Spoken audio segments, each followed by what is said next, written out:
नमस्कार। स्वदेश विशेष के इस खास एपिसोड में मैं हूं आपके साथ अनुराग शाह। शक्तिशाली होना शांति की पहली शर्त है और भारत जैसे देश का न सिर्फ इकोनॉमी बल्कि डिफेंस सेक्टर में पावरफुल होना इसलिए भी जरूरी है क्योंकि उसकी चुनौती दो साझेदार दुश्मनों चीन और पाकिस्तान से हैं। ऑपरेशन सिंदूर में भारत की स्वदेशी तकनीक को दुनिया ने माना और अब भारत ने इस दिशा में एक और कदम आगे बढ़ा दिया है। भारत स्टील्थ फाइटर जेट बनाने जा रहा है। इसी मुद्दे पर स्वदेश विशेष में आज होगी खास चर्चा।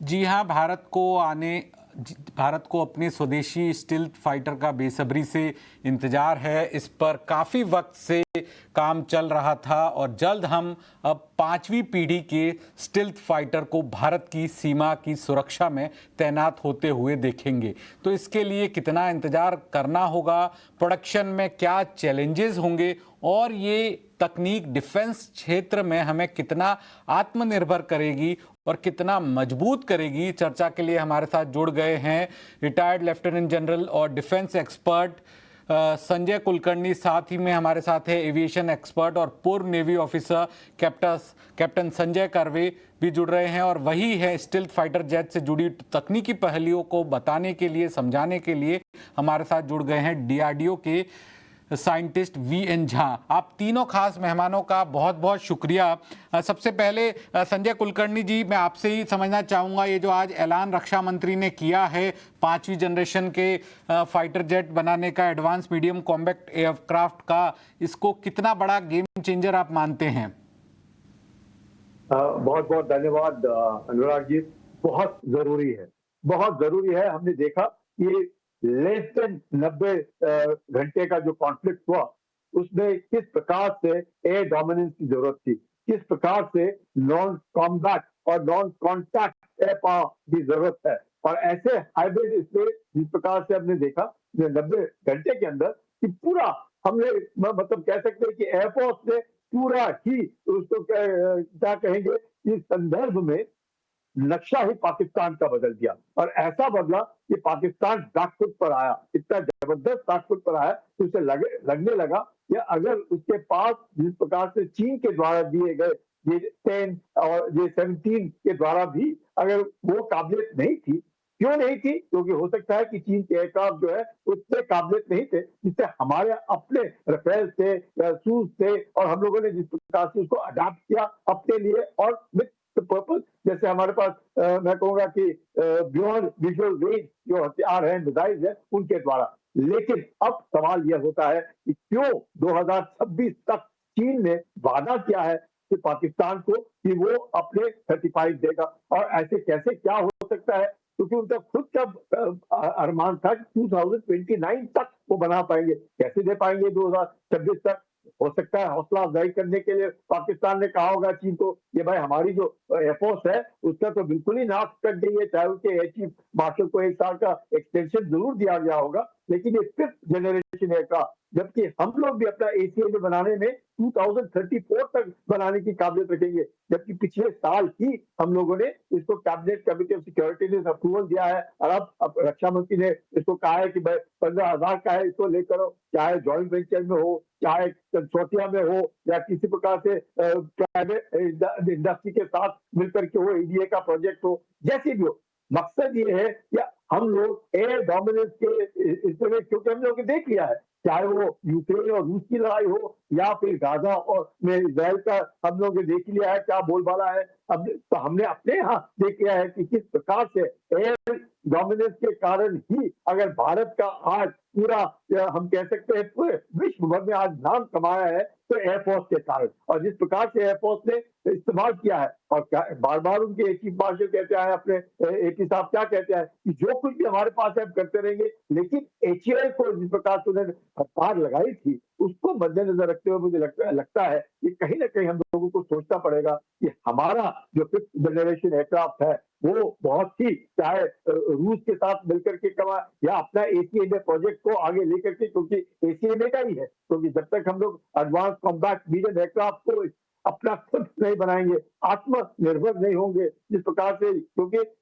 इस छोटे से कॉन्फ्लिक्ट ने एक साबित कर दिया है कि ये लड़ाई अपनी है। हमने कोई भी मदद करने वाला नहीं है। जिस प्रकार से तुर्की ने, चीन ने पाकिस्तान की मदद की, हमने अपने एक्शन बलबूते पर एक्सपर्ट और जो भी फॉर्मर हमारे पास नेवी था। ऑफिसर संजय कारवे जी, आपसे समझना चाहूंगा, जो हमारे दर्शक है जो अभी हमें देख रहे हैं, सुन रहे हैं, तो ये 5th जनरेशन फाइटर जेट की क्या विशेषताएं होगी, किस तरह से अलग होगा, अगर आप हमारे दर्शकों को ये बता पाए कि इसकी क्या स्पेशलिटीज होगी। जब हम 5th जनरेशन फाइटर एयरक्राफ्ट कहते हैं तो this is basically stealth technology. मतलब दुश्मन के रडार इस जहाज को पकड़ नहीं सकते या पकड़ना मुश्किल या नामुमकिन हो जाता है। अभी जो हमारे पास रफाइल है वो 4.5 जनरेशन का है और 5th जनरेशन अभी सिर्फ यूएसए और चाइना और रशिया के पास है। सोचने वाली बात यह है कि भारतीय वायुसेना ने इसकी जो रिक्वायरमेंट थी वो 2010 साली सरकार को दी थी और 2013 में इसका स्केल मॉडल एरो इंडिया में प्रदर्शित किया गया था। लेकिन उसके बाद भारत और रूस के बीच में जो एग्रीमेंट था 5th जनरेशन फाइटर एयरक्राफ्ट, वो किसी कारणवश आगे बढ़ नहीं चला। अभी जो रक्षा मंत्री जी ने ऐलान किया है उसमें सबसे बढ़िया बात यह है कि उन्होंने डीआरडीओ से कहा है कि आप प्राइवेट सेक्टर इंडस्ट्री की मदद लीजिए। मतलब in addition to BEL, BDL जो हमें इलेक्ट्रॉनिक्स और आर्मामेंट सप्लाई करेंगे डीआरडीओ के टेक्नोलॉजी के साथ, रक्षा मंत्री जी ने कहा है कि आप सिर्फ पीएसयू पे निर्भर मत रहिए, आप प्राइवेट सेक्टर की मदद लीजिए। 5th जनरेशन एयरक्राफ्ट इसलिए जरूरी है, जैसे जनरल साहब ने कहा, कि एयर सुपीरियोरिटी आगे की हर लड़ाई में महत्वपूर्ण रहेगी। आपका हवाई जहाज दुश्मनों की रडार के हिस्से में आना नहीं चाहिए। ये तभी मुमकिन है जब आपकी टेक्नोलॉजी ऐसे रही जैसे हवाई जहाज का क्रॉस सेक्शन हो या मेटलर्जी हो जो रडार पकड़ न सके। इसमें लेकिन एक मुश्किल भारत को आ सकती है कि इंजन की। हमारे पास 5th जनरेशन फाइटर एयरक्राफ्ट के लिए कोई इंजन अभी नहीं है। अगर हम 2035 तक सोच रहे हैं कि 5th जनरेशन फाइटर एयरक्राफ्ट उड़ान भरे या भारतीय वायुसेना में और भारतीय नौसेना में शामिल हो, तो हमें अभी से किसी विदेशी ओईएम से करार करके नए इंजन बनाने का प्रस्ताव लेके बनाना शुरू करना चाहिए, क्योंकि जो कावेरी इंजन है वो 5th जनरेशन फाइटर के लिए योग्य नहीं है। कहीं ऐसा ना हो जो HF-24 के साथ हुआ था, बहुत बढ़िया एयरफ्रेम, बढ़िया एवियोनिक्स, लेकिन इंजन की कैपेबिलिटी बहुत कम थी। तो 2035 अभी 10 साल और है। अभी अगर भारत ने शुरुआत की ओईएम से बात करने के लिए, तो मुझे विश्वास है कि हमें 5th जनरेशन के लिए भी बढ़िया इंजन मिल सकता है। 5th जनरेशन फाइटर एयरक्राफ्ट में और एक खूबियां होती है कि वो एवियोनिक्स इंटेंसिव जहाज है और उसका जो वेपन इक्विपमेंट होता है जहाज के अंदर रहता है। कई बार जो वेपन इक्विपमेंट जहाज के बाहर रहता है वो रडार पकड़ लेता है, तो उसमें जहाज की स्ट्रीमलाइन स्ट्रक्चर बिगड़ जाती है। लेकिन सारे 5th जनरेशन फाइटर एयरक्राफ्ट में मेजॉरिटी ऑफ द आर्मामेंट वो हवाई जहाज के अंदर रहता है, जिससे हवाई जहाज के जो स्ट्रक्चर होता है वो एकदम स्ट्रीमलाइन रहता है और रडार में पकड़ना मुश्किल हो जाता है। एवियोनिक्स की अगर बात करें तो भारत इलेक्ट्रॉनिक्स लिमिटेड ये काफी केपेबल ऑर्गेनाइजेशन है जो हमें एवियोनिक्स दे सकती है। उनका इसराइल के साथ भी सहयोग है और हम F-35 या जो चाइना का FGA है उसके साथ भी हम टक्कर ले सकते हैं। लेकिन महत्वपूर्ण बात यह है कि जब रक्षा मंत्री जी ने इसे अप्रूव किया हुआ है तो अभी हमें फुल स्टीम जाना चाहिए। एक बढ़िया बात मैंने आज के इसमें यह देखी कि उन्होंने कहा है कि अगर कॉस्ट ओवररन हो तो आप डिफेंस मिनिस्टर के पास मत जाइए, आप सीधे CCS के पास आइए। इसका मतलब यह है कि सरकार भी इस बारे में बहुत गंभीर है। सरकार बहुत गंभीर है। वीएन झा के पास मैं जाना चाहूंगा। संजय कर्वे जी, मैं वापस आपके पास आऊंगा। वीएन झा साहब, डीआरडीओ के का कितना बड़ा रोल होगा, क्योंकि सरकार ने तो साफ कह दिया है कि पब्लिक प्राइवेट पार्टनरशिप के जरिए होगा, और डीआरडीओ इसमें कितना बड़ा रोल प्ले करेगा? धन्यवाद। आप मुझे ग्रुप कैप्टन वीएन झा भी बुला सकते हैं। देखिए, मैं शुरू करता हूं जहां आपने पीछे छोड़ दिया था। पिछला सवाल जो था 5th जनरेशन एयरक्राफ्ट के लिए, तो अभी हमारे पैनलिस्ट ने आपको अच्छी तरह से बताया, लेकिन उसमें कुछ और चीजें होती हैं। सबसे बड़ा जो चीज है कि ये एजाइल एयरफ्रेम होता है जो कि सुपर क्रूज परफॉर्मेंस ये कर सकता है, क्योंकि ये एक ऐसा एयरक्राफ्ट होता है 5th जनरेशन जो कि आप चाहते हैं कि ये किसी के रडार पे नहीं है। ये दुश्मन के एरिया में जाता है, दुश्मन के क्षेत्र में जाके परफॉर्मेंस करता है। तो ये सुपर क्रूज की इसमें एबिलिटी होती है। इसके जो कंप्यूटर सिस्टम होते हैं हाईली इंटीग्रेटेड होते हैं, जो CCC हम लोग कहते हैं, कमांड कंट्रोल एंड कम्युनिकेशंस। इसकी बड़ी हाई हाई इम्प्रूव नेटवर्किंग होती है, और इस एयरक्राफ्ट में 360 डिग्री का ऐसे सिचुएशनल अवेयरनेस लोग बोलते हैं वो होता है। इसका मतलब ये होता है कि आपके इन एंड अराउंड कहाँ पे क्या हो रहा है, कहाँ पे कौन एयरक्राफ्ट एयरबॉर्न है, कहाँ पे कौन सा एरियल सिस्टम है, कहाँ से कौन सा एयर डिफेंस सिस्टम है, ये सारी चीजें आपको ऐसे जो है वो सिचुएशनल अवेयरनेस वो आपको देता है। और ये जो होती है वो multi spectral arrays of sensors जो होते हैं वो इसमें लगे होते हैं। तो इससे क्या होता है कि पायलट को डिसीजन मेकिंग में बहुत हेल्प मिलता है। अब बात आती है कि हम लोग कहाँ हैं। देखिए, जो हम लोग अभी एएमसी की बात कर रहे हैं, ये अभी बहुत नया चीज नहीं है। इसका जो इमेजिनेशन था या जो इसका कॉन्सेप्ट था बहुत पहले बना था। एक्चुअली इसका पीडीआर जिसको हम लोग बोलते हैं प्रिलिमिनरी डिजाइन रिव्यू, ये 2020 में ही हुआ था। जो क्रिटिकल डिजाइन रिव्यू होती है वो दिसंबर 23 में हो चुका था। तो आपके पास में एयर फ्रेम, उसका स्ट्रक्चर, वो सारी चीजें जो कॉन्सेप्ट थी बनी हुई है। इसका जो एरोडायनेमिक होता है, जो जो जो हम लोग हाई विंड जेट में इसको टेस्ट करते हैं, वो बहुत पहले हो चुका है। तो इसमें बहुत सारा काम हो गया है, और कैबिनेट कमेटी ऑन सिक्योरिटी इसका अप्रूवल तो पिछले साल ही दे चुके हैं अप्रैल में। तो ये सारी चीजें जब हो चुकी हैं, जब एयरक्राफ्ट का एक बेसिक स्ट्रक्चर आपने देखा होगा कि जो बैंगलोर में जो एयर शो हुआ था, इसमें ऑलरेडी एक इसका मॉकअप बना हुआ था।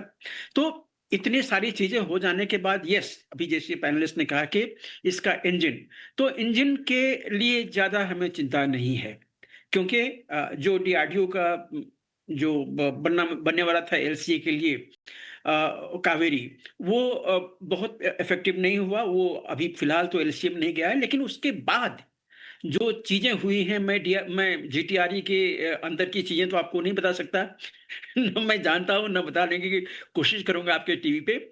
लेकिन एक एक जो बैकअप है वो ऑलरेडी रेडी है। वो क्या उसको कावेरी मार्क टू कहेंगे, कावेरी मार्क 3 कहेंगे, ये आगे निर्भर करता है कि किस तरह से आता है। इसकी जो कैपेबिलिटी है 140 किलो न्यूटन के आसपास में है, जो कि बहुत ज्यादा है। जो जो एलसीए का जो हम लोग खोज रहे थे कि 95 किलो न्यूटन होना चाहिए, उससे बहुत ज्यादा है इसका। तो थ्रस्ट उसमें है। दूसरी चीज, अभी जब पिछली बार प्रधानमंत्री फ्रांस गए थे, आपको याद होगा वो सैफरान इंजन गए थे, ऐसे ही घूमने नहीं गए थे। सैफरान प्लस एचएल, ये दोनों मिलके एक ऐसा 140 किलो न्यूटन इंजन बनाना चाहते हैं, और उनके पास में ऑलरेडी है इसका प्लान कि जो कि या तो एलसीए मार्क टू के लिए ये काफी शक्तिशाली इंजन होगा, और एएमसीए के प्लेटफॉर्म के लिए उचित हो। तो यूजुअली नई चीजें आप बनने में, खास करके इंजन, 7 से 10 साल का टाइम आप लेते हैं। लेकिन हम लोग अब ये चीज मान चुके हैं कि मोदी है तो मुमकिन है। अगर सैफरान और एचएल एक मिशन लेके चले एकदम टाइम बेस्ड में विद वेरी टाइट शेड्यूल्स, तो ये मेरे ख्याल से शायद 5 साढ़े 5 साल में ये बन के तैयार हो सकता है इसके लिए। और इसके एयर फ्रेम, एवियोनिक्स C3 जिसकी हम अभी बात कर रहे थे, इसके जो इंजन के जो इंटेक होते हैं वो ऑर्डिनरी नहीं होते हैं, ये सर्पेंटाइन इंटेक्स के होते हैं। वो सब जो चीज़ें होनी है, वो सारी चीज़ें बन के जो एयरक्राफ्ट है, अगर मतलब मिशन मोड में लेके चलें इसको, तो मेरे ख्याल से शायद 7 साल में ये बन के आपका जो फर्स्ट एलएसपी जो है, वो ट्रायल के लिए, एलएसपी तो बाद में होगा, लेकिन फर्स्ट ट्रायल जो मॉडल होगा, तो वो बन के आपके लिए तैयार हो जाएगा। और ये बहुत ज़रूरी है, क्योंकि आज का जो दिन है, ये सिंपल कॉम्बैट नहीं है कि आप एक एयरक्राफ्ट लेके दुश्मन के आस-पास में चले जाइए। अब आप जब 5th जनरेशन में जा रहे हैं, तो आप 6th की सोचिए।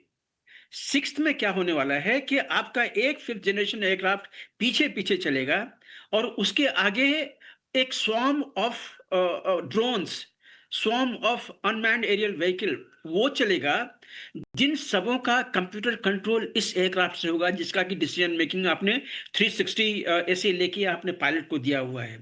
ये एक बहुत बड़ी चीज़ है, क्योंकि जब आप 5th के बाद 6th जनरेशन की बात करेंगे, वो प्लेटफ़ॉर्म आपके पास में ऑलरेडी खड़ा होगा। आज के दिन में इंडिया जो है सॉफ्ट पावर में वर्ल्ड लीडर है, अमॉन्ग द वर्ल्ड लीडर्स कह सकते हैं आप। जो जो ड्रोन टेक्नोलॉजी है, उसमें इंडिया काफ़ी आगे बढ़ रही है, इसमें कोई दो राय नहीं है। और आने वाले दिनों में आप देखिएगा कि आप वीकली बेसिस पे ड्रोन कॉन्सेप्ट में जो वैल्यू एडिशंस है वो होता जाएगा। तो 5th जनरेशन जो ये जाएगा। मार्क 1 मैं संजय AHT आएगा। कुलकर्णी जी के पास आऊंगा। कुलकर्णी जी, जिस तरह से वीएन झा जी बता रहे हैं कि 7 साल तक भी हम इसे पूरा कर सकते हैं, 2035 की जगह हम 32-33 तक भी शुरुआत कर सकते हैं, तो तब तक आपके मुताबिक क्या तब तक इंतजार करना चाहिए, या फिर अमेरिका से हमें कुछ 5th जनरेशन के फाइटर जेट खरीदने चाहिए, या फिर तब तक इंतजार करना चाहिए?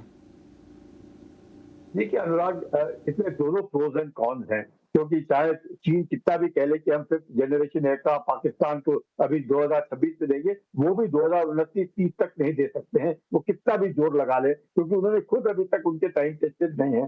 तो उसको मद्देनजर रखते हुए बहुत जरूरी है कि हम लोगों ने अपना ही आत्मनिर्भरता के लिए एएमसीए प्रोजेक्ट ऑन रखना चाहिए। बिकॉज अगर इतने हम लोगों ने एडवांस, जैसे झा साहब बता रहे हैं, क्या अपने कर्नल साहब बता रहे हैं, अगर एवियोनिक्स है, मेट्रोलॉजी है, आपका कंप्लीट सिचुएशनल अवेयरनेस है, सिर्फ इंजन का सवाल है, इंजन ऑलरेडी अगर उसमें हम लोगों ने काफी कुछ हद तक कर लिया है, तो बहुत जरूरी है कि कम से कम 5th जनरेशन एयरक्राफ्ट, क्योंकि उसके बाद 6th जनरेशन है, जैसे चीन का चेंगडू है, शेन्यांग है, तो ये जो एयरक्राफ्ट है वो अगले और 10 साल के, तो हमने रुकना नहीं है, क्योंकि आपने देखा होगा कि कोई भी देश आपको उस वक्त तक टेक्नोलॉजी नहीं दे देता। तो बहुत जरूरी है कि हम लोगों ने आत्मनिर्भर होना चाहिए। अपना एएमसीए प्रोजेक्ट को, चाहे वो 2030, मैं कहूंगा 2032 तक भी अगर हो जाता है, 2034 तक भी हो जाता है, अगर अपना एयरक्राफ्ट बनाने की काबिलियत रखते हैं तो बहुत है। ये चीन क्या कर रहा है? चीन आज की तारीख में 300 5th जनरेशन एयरक्राफ्ट है उसके पास, और 60 बनाता है एक साल में,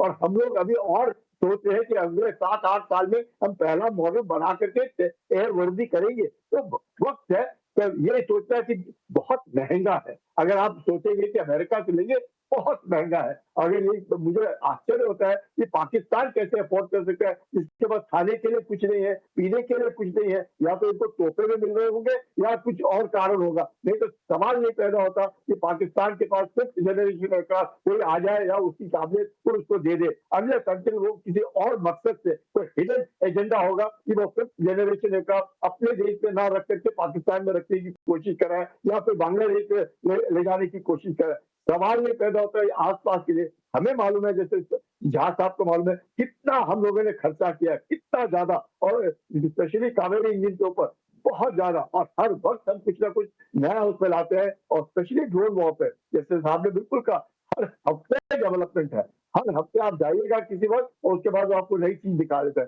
तो मुझे नहीं लगता है हमने अमेरिका से लेना चाहिए, मुझे लगता है हमने आत्मनिर्भर अपनी कैपेसिटी, नहीं तो एक दफा बाहर से आ जाएगा, अपना खुद का प्रोग्राम और डेवलप हो जाएगा, और तब तक 6th जनरेशन एयरक्राफ्ट आने शुरू हो जाएंगे। बहुत जरूरी है आत्मनिर्भर, खुद की कैपेसिटी, और जैसे रक्षा मंत्री ने फ्रीडम दे रखा है, सीडीएस को फ्रीडम है, सबको फ्रीडम है, तो क्यों नहीं उसको इस्तेमाल किया जाए, चाहे हम कंसोर्टियम की तरफ से जाए, जॉइंट वेंचर की तरफ से जाए, या जैसे मर्जी जाए। हम लोगों ने हवाई जहाज फिफ्थ जनरेशन अपने देश के अंदर बनाना चाहिए, ना कि किसी और के ऊपर निर्भर रहना चाहिए। ये मेरा मानना है। होना ज़्यादा जरूरी है, अपने देश में बनाना ज़्यादा जरूरी है, भले ही थोड़ा सा वक्त ज़्यादा लग जाए। संजय कर्वे जी, आपसे मैं समझना चाहूँगा, आपको क्या लगता है चुनौतियाँ क्या होगी, क्योंकि वक्त लगेगा, और जो इंजन से जुड़ी हुई चुनौती है उसे कैसे निपटा जा सकता है? जैसे कि अभी झा साहब ने बताया कि माननीय पंतप्रधान जी जब फ्रांस गए थे, तब उन्होंने साफरान की फैक्ट्री में जाके भी वार्तालाप की हुई है, और साफरान और एचएएल ये काफी चर्चा चल रही है नेक्स्ट जनरेशन इंजन बनाने के लिए, और कावेरी के भी नेक्स्ट जनरेशन इंजन के प्रयोग शुरू है। मेरा यह मानना है कि अपने देश में औद्योगिक क्षमता तो बहुत है। अगर हम मंगल ग्रह पे यान भेज सकते हैं किसी भी देश की मदद के बिना, तो ये बिल्कुल असंभव नहीं है कि हम अपना इंजन नहीं बना सकते या हम एएमसीएन नहीं बना सकते। सबसे महत्वपूर्ण बात यह है कि सब लोगों को मानसिक रूप से यह मानना जरूरी है कि हम बना सकते हैं और हमें विदेश से लेने की जरूरत नहीं है। कई बार क्या होता है, कई विदेशी कंपनियां पब्लिक ओपिनियन बनाती है कि अरे चीन ने पाकिस्तान को फिफ्थ जनरेशन एयरक्राफ्ट दे दिया, इसने उसको फिफ्थ एयरक्राफ्ट दे दिया, चीन ने 2 स्क्वाड्रन लगा दिए इंडो चाइना बॉर्डर पे, अब भारत का क्या होगा? भारत के लिए जरूरी है कि या तो F-35 खरीद ले या Su-57 खरीद ले। और ये जो public opinion, negative public opinion जो बिल्डअप होता है, उसमें प्रेस का और आपका भी एक महत्वपूर्ण रोल है कि आपको भी ये दर्शकों को बताना जरूरी है कि अगर हम आसमान में मंगल ग्रह तक जा सकते हैं, तो ये बाकी सारी चीजें आराम से हो सकती है। हमें इस बात से स्ट्रेस नहीं लेना चाहिए कि दूसरे देशों में क्या हो रहा है। जैसे कुलकर्णी साहब ने बताया, आज भी अगर हम अमेरिका या रूस से एग्रीमेंट साइन करें, तो भी स्क्वाड्रन आते आते अगले 4 से 5 साल लग जाएंगे ऑपरेशनल होते होते। तो हमें इसे एएमसीए को फास्ट ट्रैक पे लेना चाहिए। सबसे महत्वपूर्ण बात यह है जो रक्षा मंत्री ने कही है कि ये जो टीम है लेड बाय डीआरडीओ और ADA, that is aeronautical development agency, ये सीधे सीसीएस को रिपोर्ट करेगी। ये डिफेंस मिनिस्ट्री की वाया जाएगी नहीं, ये सीधा कैबिनेट कम्युनिटी के पास जाएगी, उनके जो भी प्रॉब्लम्स है, और सीधा सीसीएस निर्णय लेगी। इसमें तो आप मान लीजिए कि कम से कम हर मुद्दे पे 6 से 7 महीने की बचत हो सकती है, क्योंकि जब भी मिनिस्ट्री में होगी और जल्दी से जल्दी प्रक्रिया पूरी होगी। आखिरी में वीएन झा साहब, मैं आपके पास आना चाहूंगा और आपसे समझना चाहूंगा कि जो स्वदेशी तकनीक है इसमें और क्या स्पेशलिटी होगी, किस तरह से और ज्यादा स्पेशल होगा, आप अगर हमारे दर्शकों को बता पाए तो।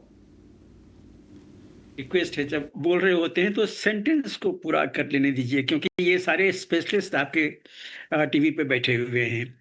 देखिए, जो रिक्वायरमेंट है वो रिक्वायरमेंट आएगी सेना से, वायुसेना से। ये फिफ्थ जनरेशन एयरक्राफ्ट जो है कोई ऐसी चीज नहीं है कि ये ब्रह्मास्त्र जैसा कोई चीज है। इसमें सिर्फ एक स्पेशलिटी है, और वो ये है कि जब एनिमी एयर स्पेस में घुसेंगे तो आपको डिटेक्ट करना मुश्किल होगा, आप वहां तबाही मचा के आ जाएंगे, और यही इसकी सबसे बड़ी स्पेशलिटी है। अब थोड़ा सा मैं आपको बताना चाहूंगा कि आप देख लीजिए, जब हमने रफाल खरीदा था, तो रफाल खरीदने के लिए जो जो प्रक्रियाएं थी डिफेंस मिनिस्ट्री में, वो 2004-2005 में शुरू हुई थी, और 2012 में जाके प्रक्रिया खत्म हुआ था। कितने साल लगे? और जब जिस दिन आपने रिक्वायरमेंट डाला, जिस दिन आपने जो सप्लाई ऑर्डर डाला G2G में, तब कितने साल लग गए? तो अगर आप F-35 के लिए जाइएगा तो आप ऐसे नहीं चले जाइएगा कि यूएस ने कहा F-35 ले लो तो हम चले आते हैं। जी ना, जी ना। डिफेंस मिनिस्ट्री की एक जो एक्विजिशन प्रोसीजर है, आपको वो फॉलो करना पड़ेगा। आप उस एयरक्राफ्ट के नहीं, वैसे स्पेसिफिकेशन वाले एयरक्राफ्ट के लिए आप जाइएगा, और तब F-35 के साथ में जो रशियन बिड है वो भी है, हमको आपको आएंगे। हो सकता है कि चाइनीज बिड भी आ जाए, हो सकता है आज के दिन में और भी कोई यूरोपियन अगर नेशंस अगर कोई फिफ्थ जनरेशन की सोच रहे हैं तो वो भी बिड आएगी। फिर सबों को कंपेयर करके उनको उनके पीछे के फिर आपको शॉर्टलिस्ट करना पड़ेगा कि आपको कौन सा चाहिए। इसी प्रक्रिया में 3 साल से 4 साल लग जाते हैं। तो ये आसान प्रोसीजर नहीं है। अगर आप आज के दिन में आप मन बनाते हैं कि हम F-35 खरीदना चाहते हैं, तो जो प्रक्रियाएं हैं उसको आप कहीं पे शॉर्ट कॉर्नर कटिंग नहीं कर सकते हैं। तो एयरक्राफ्ट आते आते आपको 7 साल 8 साल वो लग जाएंगे, इसको आप मान के चलिए। तभी मैंने कहा कि अगर एएमसीए के पास आए हैं, जिसका पीडीआर सीडीआर ऑलरेडी हो चुका है, एयरफ्रेम ऑलरेडी जो फ्रोजन हो चुका है, तो इसमें सिर्फ एक इंजन वाली बात है। इंजन को आप फास्ट ट्रैक कीजिए, चाहे जीटीआरई से या फिर साफरान से, और उसके बाद आप उसको इंजन को वहां पे लगा दीजिए। इंजन आपकी कैपेबल है वहां पे।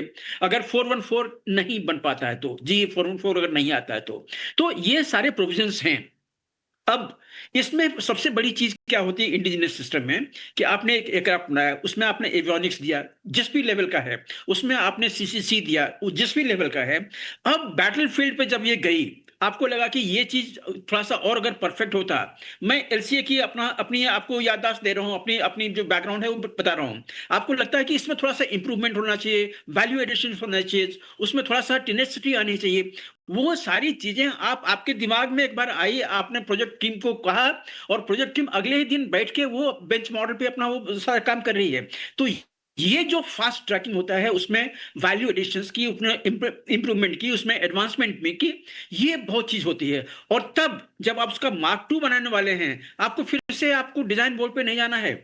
जहां पे आपने फिनिश किया था वहीं से आप वैल्यू एडिशन कीजिए। अगर सॉफ्टवेयर अपग्रेड करना है वो कीजिए, सेंसर अपग्रेड करना है वो कीजिए। आपके पास में सारे स्पेसिफिकेशंस हैं, एग्जैक्ट जो वैल्यू जो उसमें जानी है वो है। तो ये सब चीजें लेने से आपका जो अपना इंटरनल टेक्नोलॉजी है, जो आत्मनिर्भरता का, वो बहुत एडवांसमेंट होगा। ये बहुत ये बहुत ज्यादा प्रेफरेबल होगा देन गो फॉर F-15 और एनीवन एल्स। जी, वक्त की कमी है सर, वरना इस डिस्कशन को और आगे बढ़ा सकते थे, लेकिन वक्त की कमी के चलते इस शो को मैं यहाँ पर ही विराम दूंगा। आप तीनों खास मेहमानों का, संजय कुलकर्णी जी का, संजय कारवे जी का और वीएन झा जी का बहुत बहुत शुक्रिया। आप तीनों ने बहुत ही बारीकी से तमाम चीज़ों को समझाया, और मैं माफ़ी चाहूँगा बीच में रोकने के लिए क्योंकि वक्त की कमी थी इसलिए, लेकिन आप तीनों का बहुत बहुत शुक्रिया। तमाम जो बारीकी थी उसको आपने काफ़ी विस्तृत तरीके से हमारे दर्शकों को समझाया, तो आप तीनों मेहमानों का बहुत बहुत शुक्रिया। ईटी नाउ स्वदेश पर खबरों का सिलसिला जारी है। बाकी खबरों के लिए आप बने रहिए ईटी नाउ स्वदेश के साथ। धन्यवाद, नमस्कार।